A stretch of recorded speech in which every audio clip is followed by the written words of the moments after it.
Hello. In this video I'm going to show you the basics of creating AngularJS project in WebStorm. There are a couple of prerequisites for it. The first one is Node.js because we're going to use npm package manager. So please go to nodejs.org and install Node.js. After that, please go to jetbrains.com/webstorm and click on download button and download WebStorm. It's pretty easy to install. Now, if you have been following my series of How to Angular, then you are probably familiar with the project. I'm going to take the existing project that currently exists in Plunker and move it to WebStorm. Plunker is great, however it doesn't support all the features that typical IDEs support, such as debugging. So please go to my blog at brukalo.com and my latest post, which was at the time of the recording as part 5. Please scroll down and click on the full example. It will open Plunker, and this is where we're going to be copy pasting most of the code and making a little bit of changes to get everything working in WebStorm. Now that you have installed WebStorm,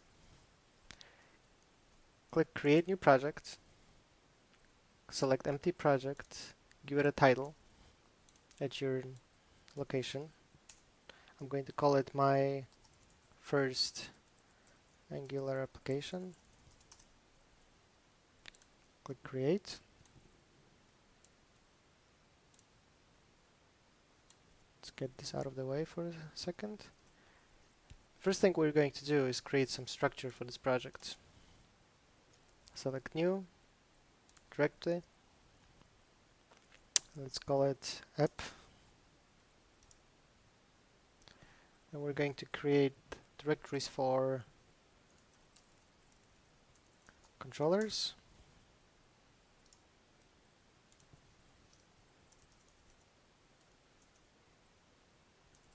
directives,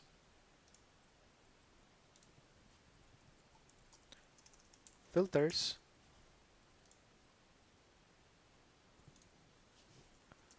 services,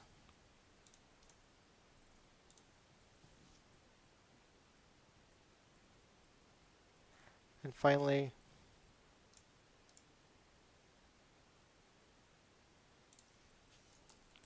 app.js will hold our bootstrap application. We also need a page that will drive everything. Let's call it index.html. Under controllers, let's create now files. Just call it controllers.js.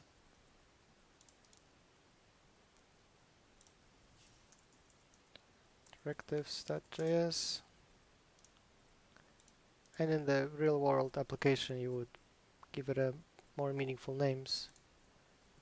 But since this is just a sample, we'll just call it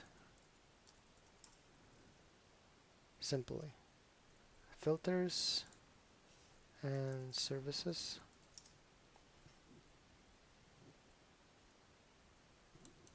And we'll go back to Plunker.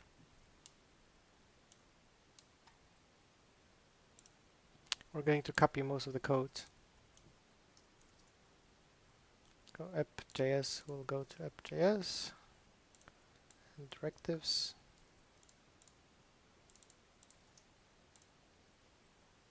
Filters.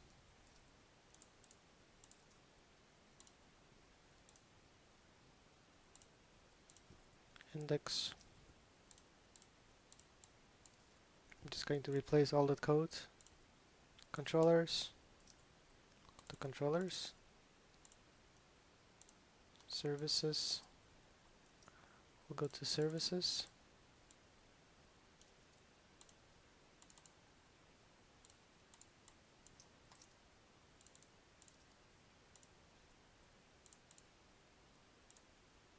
Now that we have copied all the code, let's go back to terminal and install Bower using the npm package manager that comes with Node.js. In order to do that, I'm going to execute npm install -g, which stands for global bower. Since I'm running this on Mac, I need to do it via sudo command. It takes a couple seconds to install. Once this is installed, we can install Angular using Bower. Bower is a package manager for the front-end JavaScript. Bower install Angular save.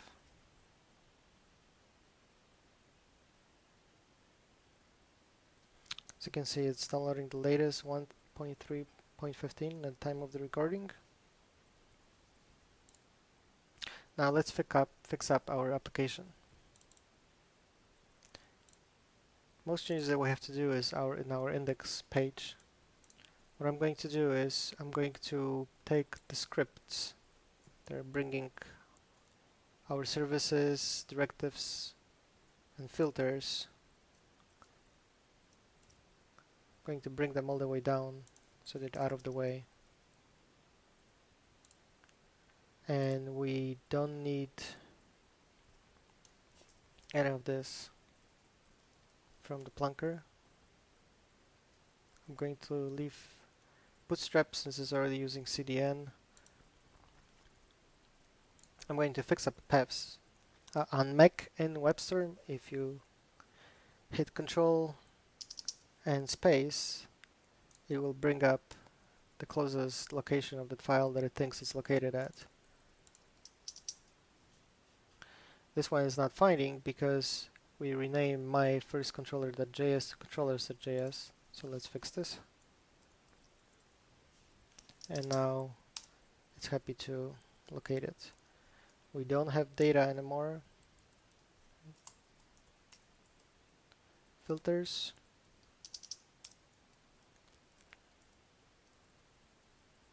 Services. And directives are now fixed. Now let's see if it didn't make any mistakes.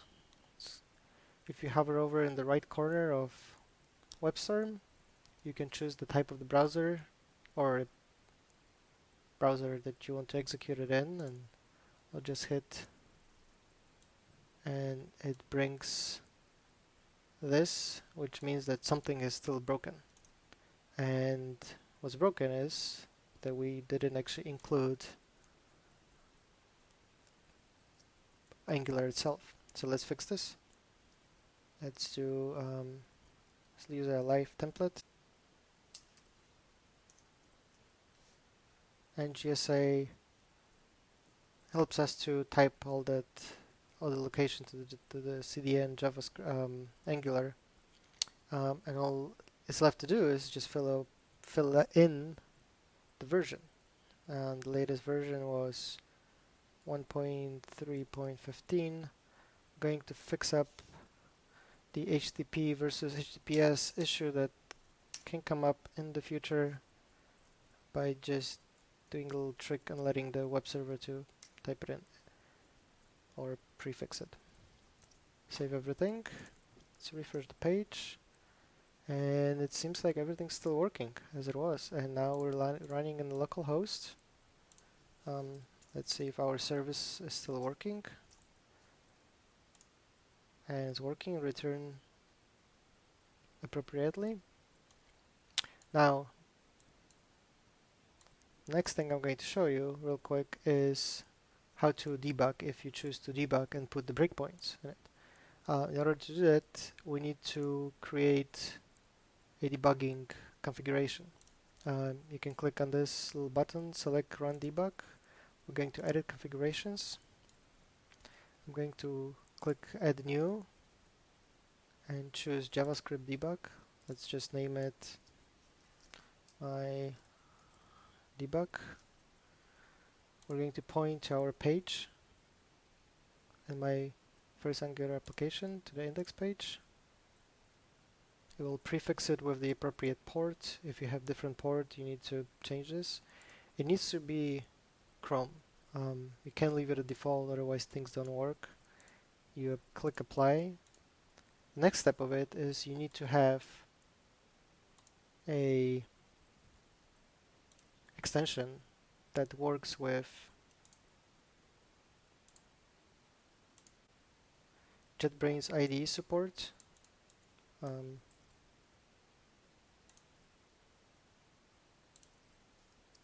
If we search for it, you can see that I already have it installed. But this extension allows you to communicate, allows the Chrome to communicate with WebStorm. I'm going to close it. And now that I have the configuration, I'm going to click on this little bug.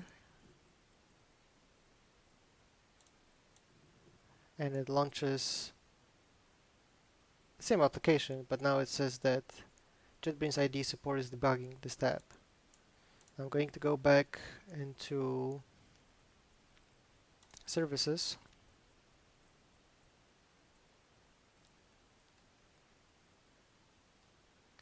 And put a breakpoint somewhere here. I'm going to type AngularJS again, hit go.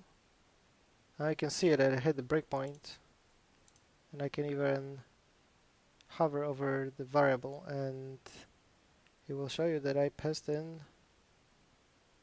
AngularJS user, and I can hit F8 and step through it and keep stepping through it, just like a normal IDE.